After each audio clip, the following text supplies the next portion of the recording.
Hi, my name's Becca, and today I'm going to be talking to you about the word different and why being different is one of my favourite things.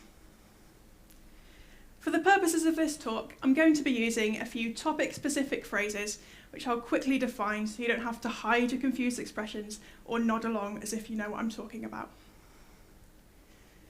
The term neurodivergent means anyone whose brain is wired atypically. Those who are autistic, have ADHD, OCD, dyslexia, dyspraxia, just to name a few. The opposite of neurodivergent is neurotypical, which means anyone whose brain does not include autism or ADHD, for example, as a part of its wiring. I will also be referring to myself using identity-first language, so I will call myself autistic rather than person with autism. I know many of you might have been taught to use the opposite, and I'll explain a little later on why I use this as my preference. Those with neurodivergent minds are said to have evolved from the hunter-gatherer mindset, which is likely to explain why we are more egalitarian, more direct in our styles of communication, and less conformist to the norm. Now, whilst I can't imagine myself being held responsible for hunting down dinner, if you've seen me run or know how much I love animals, you'll understand what I mean. I can see how my heightened senses and ability to notice small details and subtle changes in the environment would have come in useful. We are still seen as divergent, as not fitting the standard prototype for humans, and yet there was a much greater need for our styles of communication and thinking than there perhaps is now. Despite the fact that there's much greater awareness and many more diagnoses being made on the basis of this, we are still seen as less relevant and less necessary. There was a time within living memory in which mentally and physically disabled individuals were treated atrociously, thought of and seen as unsafe and stable as lunatics, and sent to institutions, denied basic human amenities, abused. Such institutions were still operational as recently as 70 years ago. So some of the people that were institutionalised are still alive today and can recount with poignant clarity how hurtful and dismissive it felt, not only to be treated that way, but to be exposed to such blatant ableism. In a similar way, shock therapy began being used on autistic children in the 1930s to rid them of their so-called disease, to ease their sensory meltdowns and violent outbursts that just stemmed from not being able to access the world, and their visually erratic, although usually harmless, self-stimulatory behaviour, such as rocking, hand flapping and making noises, which are just very safe things that autistic people use to regulate their nervous system. Shock therapy is still legal today and is still used by some centres, facilities, families to control and ease their child's autism. There is a long way to go. Much work is yet to be done.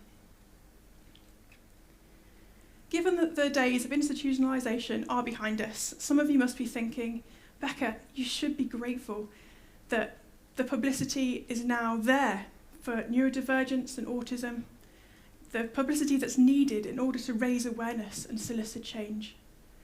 You should be grateful that you weren't one of those children that were sent to an institution or forced to receive shock therapy. And I hear you, and I am so grateful that many more people are now aware of neurodivergence, disability, and its multifaceted, deep-rooted beauty. I am so thankful that many more people can now accept the hardships that do come alongside fitting into that label, but can now see us as a whole person and not just a disability. But this is just the beginning. Disability isn't the first place we need to start in order to incite a world that is fully accepting and embracing of all kinds of minds and bodies. We need to start with the word normal and go from there.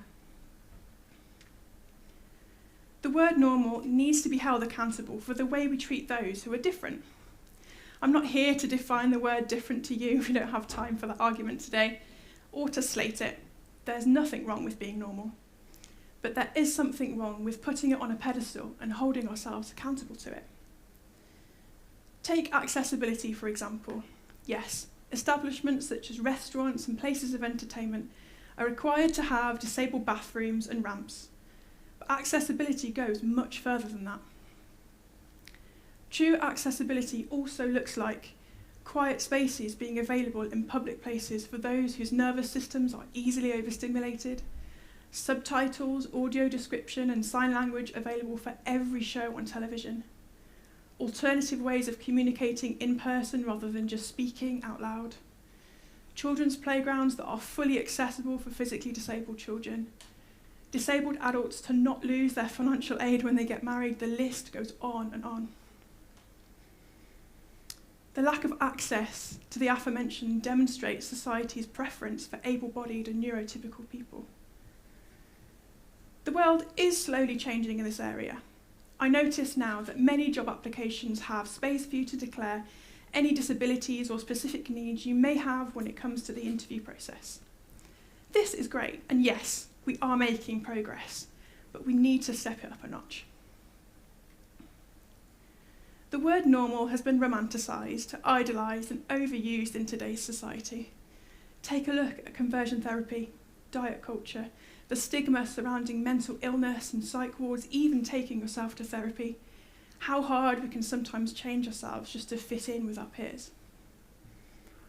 All of this stems from trying to attain a level of normal, of sameness, in order to gain acceptance among others. Anything or anyone that sticks out from the crowd, sometimes even in a positive way, can leave itself open to potential scrutiny, mockery, and misunderstanding. To illustrate the systemic nature of the issue of normalcy, I'd like to draw your attention to a particular phrase that's been circulating social media lately. You might have seen it. It begins by saying normalise, and goes on to list various life events that may occur in your 30s, 40s and 50s, all at stages in your life that would be considered abnormal for these events to occur. On the surface, this does carry a largely positive and empowering message, that being, it's okay if your life goes against the natural flow. It's okay to carve your own path. But the word that bothers me, and you probably will have guessed it, is the word normalise. Make it normal to fall in love for the first time in your 30s, to make a significant career change in your 40s. Make it normal to get married for the first time when you're 50. Normalise. Why are we so obsessed with being normal? I'd like to ponder, instead, what if, instead of trying to bring everything under the same umbrella to normalise everything for the sake of being the same, we instead radically accepted and celebrated difference and divergence for how wonderful they are. Abnormal is not a bad word. Different is not a bad word. But normal, when we think about it in this light, very much can be. The truth of the matter is that I'm different. I always have been, and I've been acutely aware that I am since I was young, despite not having a label for it until recently. What I now know to be signs of autism and ADHD back then was just a glaring, often painful for me knowledge that I was different. I stuck out. I struggled with many things my peers didn't, and struggled to make eye contact with people that I was talking to for longer than a few seconds at a time. However, being autistic and ADHD means that many shortcomings and misunderstandings happen to me because I think and communicate so differently. And I love it. I love being able to laugh at myself because it gets me through. For example, I struggle to know when something's a joke or not, which makes me an awful lot of fun to wind up. I'm the clumsiest person I know, which is very often frustrating, but it does mean that I come away with a lot of good stories to tell. Ask my friend about the time I made a hole in her brand new plastered wall just by leaning on it the wrong way. And don't get me started on social etiquette. That stuff is tricky. And I've learnt enough over the years about how to socialise, how to make friends in the right way, that I've got by, and I now have a very close group of really good friends. But maybe I should be allowing myself to communicate in the ways that come more naturally to me. When I meet someone for the first time, instead of the expected small talk, which quite frankly I'm no good at and strongly dislike, these are the kinds of questions I find myself wanting to ask. Hi, how do you organise your books? Alphabetically by title, alphabetically by author, or by the colour on the cover? Because for me, there's only one correct answer. Or, hi, how many times can you listen to the same song or watch the same movie on repeat without getting fed up? Because if it's under 100, you're going to get bored of me very quickly, so I'll save your time and send you on your way immediately. These questions are amusing, but they aren't normal, and that's okay. I no longer feel the need to force the parts of me that are different under the umbrella of normalcy just for the sake of making everybody else comfortable. But it is a process trying to unmask and act more me and less normal. I don't need to identify as normal in order to be successful, but at present, I do sometimes have to hide my neurodivergent traits and struggles in order to be wholly accepted, especially when I'm starting a new job or amongst a group of people that I don't know very well. And from my viewpoint, that wholeheartedly needs to change. To shift the narrative, we as allies can begin using identity-first language.